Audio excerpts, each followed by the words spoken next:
सगळ्यात पहिलं नमस्कार. आदर्श युवा संघ गावडोंगरी खोतगाव तसेच कला आणि सांस्कृतिक खाते गोंय सरकार, आदिवासी कल्याण खाते गोंय सरकार हाच्या माध्यमांतल्यान आज आम्ही रौप्य महोत्सवी लोकोत्सव साजरी करपा खातीर आमी हांगा उपस्थित आसात. आजच्या समारंभात आमचे मने उपस्थित आसात छत्तीसगढ़ के मुख्यमंत्री आदरणीय विष्णुदेव सहाय जी आमचे मने उपस्थित आसात. हमारे साथ में उपस्थित है. तसेच हमारे भारतीय जनता पार्टी के राष्ट्रीय अध्यक्ष समीर भैया हमारे साथ हैं. उनका भी मैं स्वागत करता हूं. और राजस्थान से हमारे 2 बार राजस्थान विधानसभा में लग हुए राजस्थान के विधायक भी जो हमारे साथ हमारे भैया वहाँ आए हुए हैं. तसेच आमचे काणकोण नगरपालिकेचे नगराध्यक्ष बाब लक्ष्मण पागी, आमचे जिल्हा पंचायतचे सदस्य अजित लोलयेकर, आगोंदेचे सरपंच बाब निलेश पागी, श्रीस्थळचे सरपंच बाय सेजल गांवकर, खोतीगांवचे सरपंच बाब जयेश, पैंगीणच्यो सरपंच, शिक्षण संस्था बलराम विद्यालयाचे मुख्याध्यापिका आणि या लोकोत्सवाच्या अत्यंत महत्त्वाची भूमिका पार करणारे एक सदस्य. तसेच आदर्श संघाचे अध्यक्ष चंद्रकांत वेळी, आदर्श संघाचे सचिव दीपक वेळी, तसेच आमचे ट्रेजरर गंगेश, आमचे उपाध्यक्ष रुपेश तवडकर, आयोजन समितीचे सगळे वांगडी, आदर्श संघाचे वांगडी, तसेच पूर्ण देशभरातल्यान अन्य राज्यांतल्यान आयिल्ले आमचे वेलविशर्स, पूरे देश से आए हुए हमारे भाई, इस अवसर पर हमें इस लोकोत्सव को बढ़ावा देने में आए हुए भाइयों और बहनों, आज आम्ही 25वा लोकोत्सव साजरे करपा खातीर जमले आसा. मैं इधर यहाँ छत्तीसगढ़ के मुख्यमंत्री आदरणीय हमारे भैया विष्णुदेव सहाय जी को यहाँ बुलाया है. इसका कारण है, इतना ही है, पूरे देश के लोग हमने बुलाया है. इसका एक हमारा इस आयोजन का एक मकसद है. इस मकसद का कारण यही है, गोवा के बारे में पूरे देश के और पूरे जगत के लोगों का सोचने का एक तरीका अलग है. और वो तरीका ऐसा है, गोवा एक पाश्चात्य संस्कृति का केंद्र है. यहाँ तो 70% हिंदू रहते हैं, फिर भी लोगों के दिमाग में वहाँ पोर्तुगीज या शासन चलाते थे. उनके वहाँ क्रिश्चियन लोग रहते, वहाँ पाश्चात्य संस्कृति चलती है. वहाँ जो बीच कल्चर है इसके बारे में सोचते हैं, और यहाँ के कैसरे के बारे में सोचते हैं. और इसी तरह से कि गोवा तो इस प्रकार के सोचे, एक 30% ही भाग है. पूरा के 70% जो भाग है कि हिंदू कल्चर है, यहाँ एक सभ्यता है, वहाँ एक अलग कल्चर है, वो देश के सामने अभी तक नहीं आया. क्या आदर्श संघ के माध्यम से वो कल्चर हमें दिखाना चाहते हैं कि आप लोग के दिमाग में जो गोवा है वो गोवा नहीं है, कि वो हमारा एक सभ्य सृष्टि जिसकी संस्कृति भरी हुई है, वो गोवा दिखाने का प्रयास है. इसे हमें लगातार कि पिछले 20-25 साल से वो प्रयास कर रहे हैं, और आज हम लोग यहाँ तक पहुँचे. और इस प्रकार से कि यहाँ की सभ्यता, यहाँ का कल्चर, यहाँ का पूरा रहन सहन लोगों के सामने दिखाने का प्रयास है. इसलिए हम लोगों ने कि यहाँ के दिग्गज व्यक्ति हैं कि आदरणीय हमारे ट्राइबल में से ही हैं, उनको ये इस प्रकार के और सभी भाइयों को बुलाकर कि ये गोवा का कल्चर दिखाने का प्रयास है. और आगे चलकर हमें यहाँ की सभ्यता के माध्यम से यहाँ से रोजी रोटी का कैसा साधन उपलब्ध हो सकता है, यहाँ का लोग कैसा सक्षम हो सकते हैं, कि आज हमारे देश के पंतप्रधान विकसित भारत का सपना हमें दिखा रही है. और विकसित भारत का सपना पूरा करना है तो गोवा में भी हमारे गोवा के मुख्यमंत्री भी कि यहाँ गोवा विकसित करने का प्रयास करें। हम जैसे विधायक और हम जैसे मंत्री इसी सोच में विचार कर रहे हैं गोवा कैसा सक्षम हो सकता है, यहाँ का हमारा इलाका किस तरह से यहाँ कि आज आगे चलकर यहाँ हर एक आदमी कि यहाँ अपने बलबूते पर कैसा खड़ा हो, इस प्रकार सोच रहे हैं और सशक्त भारत, सक्षम भारत, विकसित भारत के सपना को हम जोड़ सके। इसके माध्यम से हम लोग सोच रहे हैं आने वाले 10 साल में हमारा पूरा सपना हमें पूरा करना है। यहाँ का हर आदमी वो पूरा अपने बलबूते पर खड़ा हुआ वो दिखना चाहिए, इसके वजह से हमारा प्रयास है। और हमें यहाँ के पूरे देश से आए हुए भाई उन्होंने हमें हमारे कार्यकर्ता पर एक अच्छी से चलने का एक बहुत बड़ा मौका इन लोगों के माध्यम से दे दिया है। आमचे जे कार्यकर्ते आसात तांकांय सांगता की अशा तरेचो कार्यक्रम जे करता आसतना आमी खूब मोठे स्वप्न आसा ते स्वप्न पुराय करपा खातीर आदर्श युवक संघाचे वांगडी, आमचे बलराम शिक्षण संस्थेचे वांगडी, भारतीय जनता पार्टीचे कार्यकर्ते, आमचे वेलविशर आसा न्ही, हे आमकां हे स्वप्न पुराय करपाचें आसा। हांव परत एकदा हे सगळे कार्यकर्ते आसात, हे सगळे आमचे वेलविशर आसात तांकां आभार व्यक्त करता। अशाच तरेचे प्रमोशन, अशाच तरेचे एक आमकां हे फुडें व्हरपा खातीर आमकां तुमी बळ दिवचें अशी अपेक्षा व्यक्त करता आनी देवाचें म्हाजें प्रास्ताविक शब्द उरतात ते बरें। मेरे हो भाग्य मेरे, किसी को जप तप करने से मिलता है, किसी को दान धर्म करने से मिलता है, ऐसे भी क्या आत्मा की मुझे राजनीति में आने से मिला है यह सौभाग्य कि आज का लोकोत्सव में ऐसे महान गोवा भूमि पे जन्म लिए आदिवासी जो स्वयं पे विदेशियों का तीर चलवाने के बावजूद भी गोवा के पुण्य भूमि का अस्तित्व को आज भी पकड़कर संरक्षण करते आए हैं। आज मुझे हिम्मत आ गई है।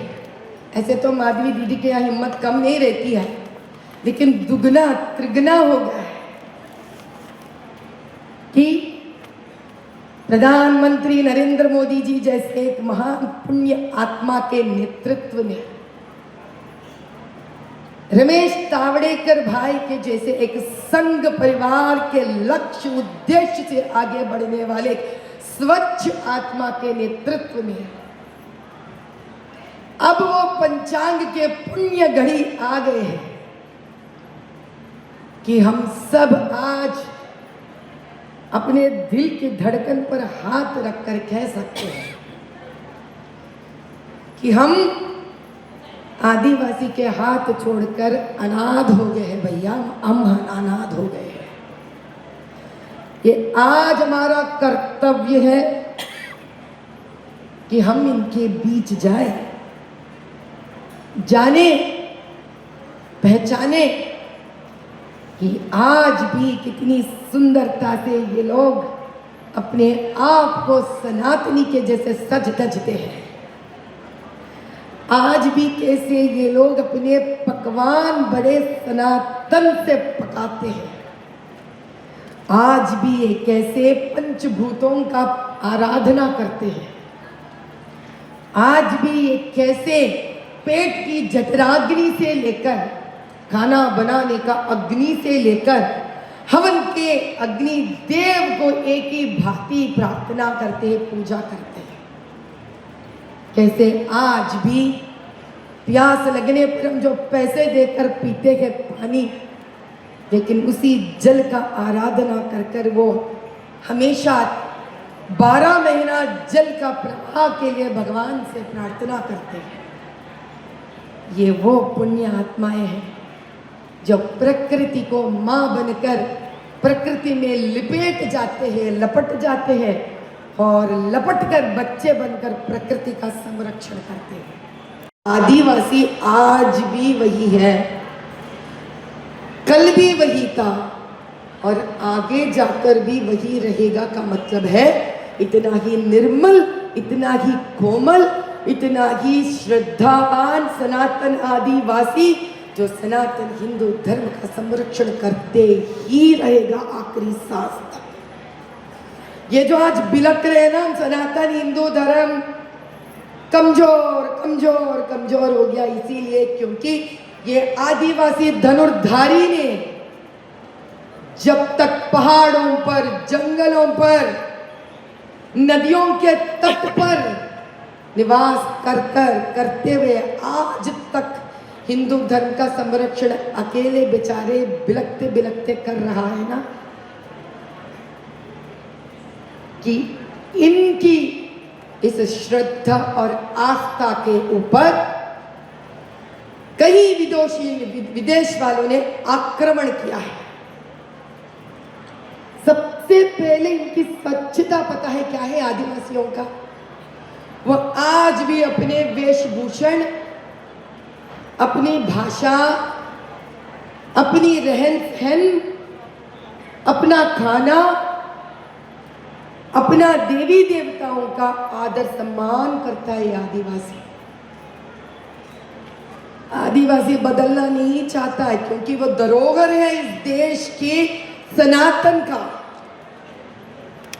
हमें चाहिए थी आधुनिकता, आदिवासी को नहीं चाहिए थी आधुनिकता। आदिवासी को चाहिए था सनातन हिंदू भारत आगे बढ़े। इसीलिए वो अपना संरक्षण करते वहां आदिवासी कई जंगलों में, कई पहाड़ों में, कई नदी के तटियों पर आज भी बैठकर यही कह रहा है, मेरा किरात, मेरा शंकर, मेरा कृष्ण मेरे साथ है भैया। जिस दिन तू मेरे पास आएगा तुझे समझ में आएगा कि मेरी जरूरत तुझे है, तेरी जरूरत मुझे नहीं है।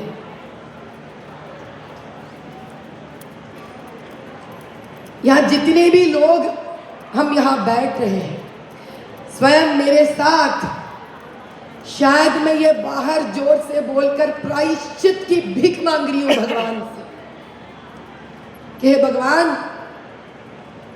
हमसे गलती हो गई इन आदिवासियों के हाथ छोड़कर। हमने गलती किया, पाप किया है आदिवासी का हाथ छोड़कर। वो तो कर्ण का भी हाथ पकड़े थे। वो कर्ण को महाभारत में आखिरी सांस तक साथ देने वाले यही किरात थे, यही आदिवासी थे। ऐसे होते हैं आदिवासी, जबान के पक्के, राम धनुष और बाण चलाने वाले, प्राण जाए पर वचन न जाए। इसीलिए आज तक सनातन हिंदू धर्म का संरक्षण पहरेदार बन के करते आए हैं वो लोग। बड़ा सौभाग्य है कि इस आदि लोकोत्सव 2026 में पहली बार आप लोगों के बीच में मैं उपस्थित हुआ हूं, और इसके लिए मैं गोवा सरकार और हमारे माननीय मंत्री जी डॉक्टर रमेश तवड़कर जी का बहुत बहुत धन्यवाद करता हूं, उनका आभार व्यक्त करता हूं। और वास्तव में ये लोकोत्सव एक आयोजन ही नहीं, बल्कि हमारे देश की आदिम संस्कृति से जुड़ने का एक उत्सव है। और ये लोकोत्सव भारत की जीवंत लोक सांस्कृतिक चेतना का प्रतीक भी है। आप सभी लोग जानते हैं कि हमारा ये देश गांवों का देश है। ये देश गांवों में बसता है, और गांव की जो संस्कृति है वो देश की ये आत्मा है। और इसको लोकगीत, लोक नृत्य, पारंपरिक वाद्य और इस परंपरा के माध्यम से पिछले 25 वर्षों से गोवा सरकार जीवंत रखने का प्रयास कर रही है। इसके लिए मैं गोवा सरकार और आदिवासी कल्याण विभाग, कला संस्कृति विभाग और हमारे माननीय मंत्री जी का भी बहुत बहुत मैं धन्यवाद करता हूं कि आगे भी इसी तरह से हमारी संस्कृति परंपरा इसको संजो के रखने के लिए ये लोकोत्सव और भी भव्य रूप ले, ऐसा मैं आज की इस अवसर पर चाहता हूं। और आज भगवान बिरसा मुंडा जयंती समारोह का भी इस लोकोत्सव के साथ साथ समापन भी हो रहा है। और मैं ऐसे अवसर पर भगवान बिरसा मुंडा को नमन करता हूँ। भगवान बिरसा मुंडा की धरती से आज हमारे समीर उरांव जी पधारे हैं, झारखंड से पधारे हैं। और आप सबको मैं अवगत कराना चाहूँगा कि हमारे जनजातीय समाज का इतिहास बहुत ही समृद्धशाली रहा है, बहुत ही गौरवशाली रहा है, जिसमें एक भगवान बिरसा मुंडा मात्र 25 वर्ष जिए लेकिन अमर हो गए। वो धरती आबा और भगवान कहलाए और 25 वर्ष के कम आयु में ही अंग्रेजों के दांत खट्टे कर दिए, स्वतंत्रता संग्राम सेनानी हुए और देश के लिए आज़ाद हो गए। अनेकों ऐसे हमारे जनजातीय समाज के महापुरुष हुए जिन्होंने आज़ादी की लड़ाई लड़ी, लेकिन इस देश के इतिहास में उनको जगह नहीं मिला। इस देश के इतिहास के पन्नों में उनको जगह नहीं मिला।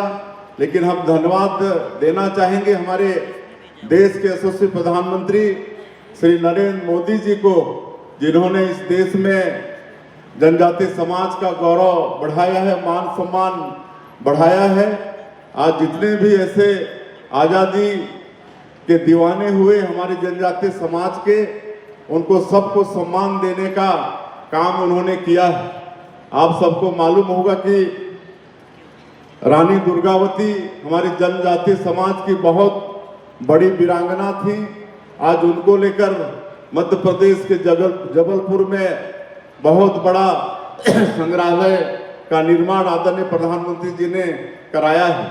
मैं अगर अपने छत्तीसगढ़ प्रदेश की बात करूं, छत्तीसगढ़ में 31 से 32% आबादी जनजातीय समाज का है और वहां पर एक नहीं 14 हमारे जनजातीय समाज के महापुरुष हुए।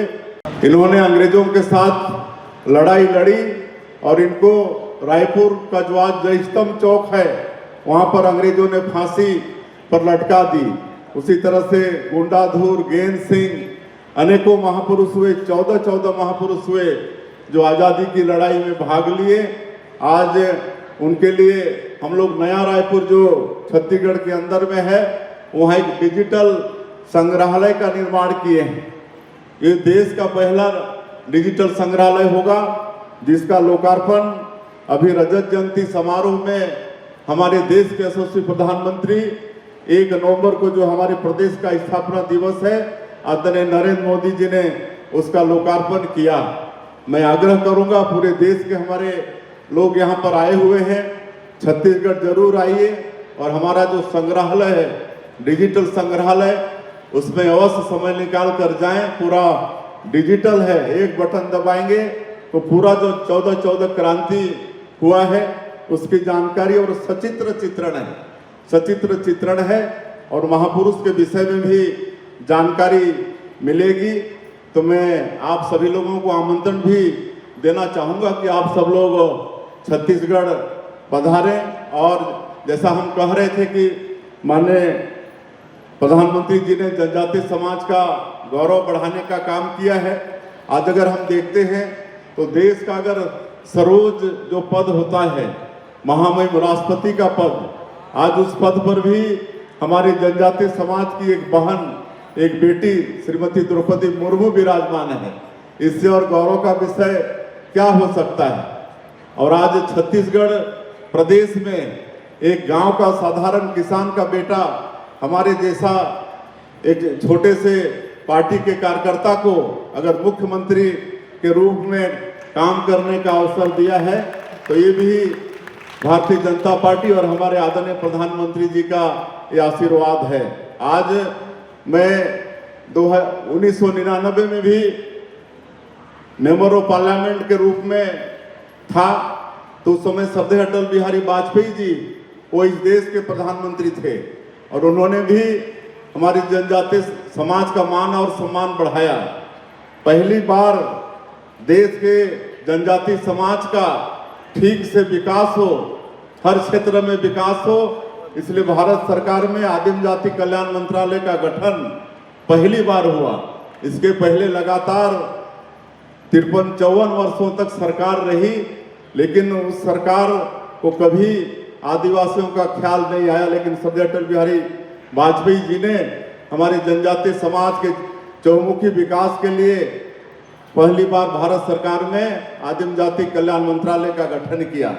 आज इतना ज़्यादा उसमें बजट है कि पूरे देश में आज 12 करोड़ से ज़्यादा आबादी हमारी जनजातीय समाज का है, उनका विकास हो रहा है। आज माननीय प्रधानमंत्री नरेंद्र मोदी जी, जिनका नारा है सबका साथ, सबका विकास, सबका विश्वास और सबका प्रयास, इसको मूल मंत्र मानते हुए वो काम कर रहे हैं। और मेरा भी सौभाग्य है कि जब वो पहली बार इस देश के प्रधानमंत्री हुए तो उस सब में उनके साथ मंत्रिपरिषद में काम करने का मुझे भी सौभाग्य मिला और बड़ी नज़दीक से उनके काम को हमने देखा है, जो 140 करोड़ भारतवासियों को अपना परिवार मानते हुए उनके सुख और दुख के लिए रात और दिन चिंता करते हैं, 24 घंटा में 18 घंटा काम करते हैं। उन्होंने भी हम लोगों का मान और सम्मान बढ़ाया है। आज धरती आबा ग्राम उत्कर्ष योजना आज 80,000 करोड़ बजट का, और पूरे देश में जितना भी ट्राइबल क्षेत्र है वहाँ पर सरकार की योजनाएं तो पहुँचती ही हैं, लेकिन वहाँ पर और किसी भी तरह से विकास में संसाधन की कमी नहीं हो, इसलिए धरती आबा ग्राम उत्कर्ष योजना। और उसी तरह से जो पीवीटीजी के लोग हैं, जो विशेष पिछड़ी अनुसूचित जनजाति के लोग हैं, जिनको राष्ट्रपति का दत्तक पुत्र भी कहा जाता है, ऐसे पूरे देश में लोग हैं, उनके लिए पीएम जनमन योजना उसका मंत्री जी ने किया है, जिसके तहत ऐसे लोगों के बसाहट में आज सड़कें, बिजली, पानी, वहाँ पर आयुष्मान कार्ड, राशन कार्ड सब कुछ पहुँच रहा है। तो इस तरह से माननीय प्रधानमंत्री जी सभी वर्ग के विकास के लिए और हमारे जनजाति और विशेष पिछड़ी जनजाति समाज के विकास के लिए भी काम कर रहे हैं। तो ये सब हम सब लोगों के लिए सौभाग्य का विषय है। मैं चाहता तो था, बड़ा सुंदर ये जगह है, और जैसा हमारे मंत्री जी ने कहा कि इस लोकोत्सव का उद्देश्य एक ये भी है कि जो पूरे देश और दुनिया में छवि बनी है गोवा की, कि गोवा में पाश्चात्य सभ्यता जोरों पर है, पूरा क्रिश्चियन बाहुल ये प्रदेश है।